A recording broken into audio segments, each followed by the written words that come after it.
What is up, guys? Welcome to today's video. If you follow the channel, obviously you know that I moved from the UK in 2016 to Canada, lived there 5 years, now moved back in 2022 to the UK with Jasmine, my wife, and our now 3 pugs. Just got another pug this last week, rescued her from Wales, and she's fitting in very well.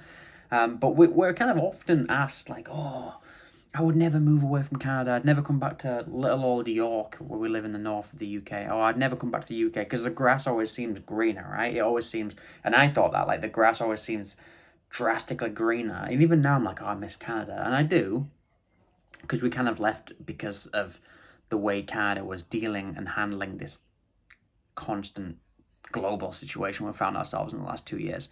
But the grass is always greener. People in Canada who said to me, "Wow, you leave the UK? The UK looks so fun. It looks so great. It looks so awesome. It looks so green, compared to like a downtown core situation like Toronto." But I want to talk about a few things that kind of we look back and I'm like, I could never live in a big city. We visited London a couple of weeks back, and I won't be going to London hopefully anytime soon. The only thing that I miss about a big city is the availability of different food. And that's not something I need constant to go. Like, we make all of our meals 99% of the time here. I prefer our home cooking.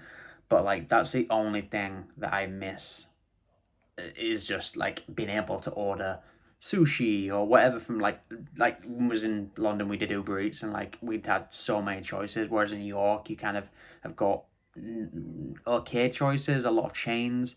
But in Toronto it was the same situation as London, where you have all this variety. But that's kind of the only thing that I miss. I miss our lifestyle there, in the sense of we had a good routine where we liked the neighborhood we lived in. We'd go to the park. That's another thing I'll slide in there. Canada feels a lot more dog friendly, or at least it incorporates more dog friendly environments. So like there's actual dog parks in Toronto, and like in York where we are, there's not really that kind of scene. So again, miss that massively. But in terms of lifestyle, we're moving from here in the next 6 months, hopefully. We live in like a little suburban kind of street, which is nice, but the plan is to move even more remote, to kind of get more into the country. I want land, and I want to move kind of where less people are, and just have a small knit community. What kind of living in a big city, at one point before I ever lived in a big city, that was kind of the goal. I'd watch American TV and be like, I want to live with like big skyscrapers. And my first time in New York was amazing, and obviously Toronto kind of been like that too. And like, just that for me is just totally washed away. I don't care about any of that stuff anymore. That to me, for me personally, is toxic. I know some friends back in Toronto who need to live in Toronto. Like they need to be where the action is, and they kind of have constant like FOMO and just like fear of missing out, if you don't know what FOMO is.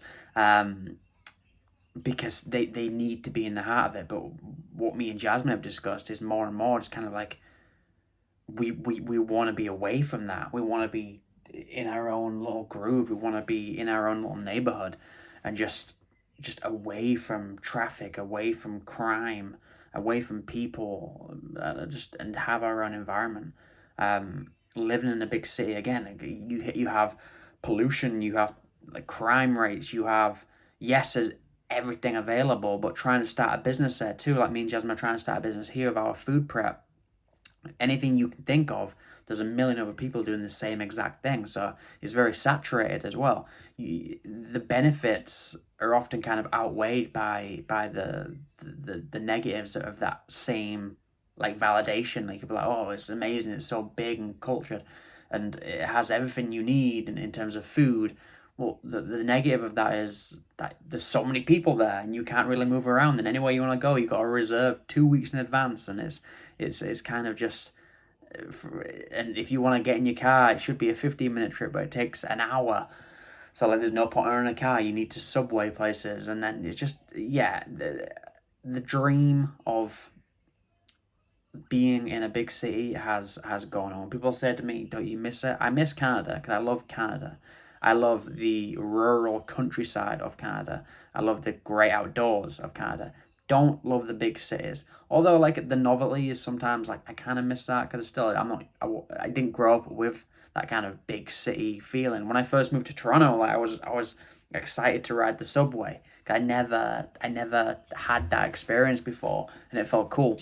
Um, Now I'm just kind of like, oh, fucking going on the subway would be a nightmare. But yeah, I definitely don't miss a big city. Even the friends that we had there were kind of like needed to be, like I said, in the big city. They needed to be there. And then over the last 2 years, we lost quite a few friends because of different opinions on the global situation. So I won't go into it in this video, but I'll probably do a separate video. But yeah, it's with a big city comes a million opinions, and often big cities are very I don't know the correct way to put this without offending someone because it's impossible, but like very progressive, but in a bad way, in the sense of you can't say anything without offending someone if you're not trying to offend someone. I'll give you an example. I went to a pizza place one time and there was a sign saying "Don't gender our staff."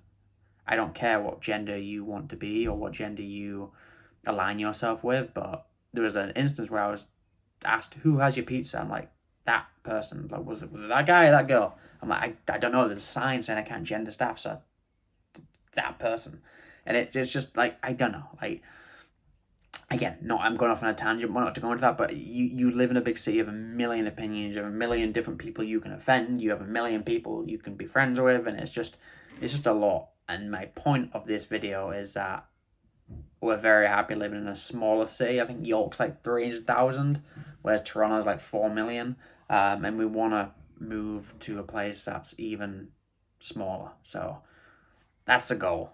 Hopefully, over the next coming months, you'll see that progression. I can do some content, I can post some stuff, and you can see how that goes.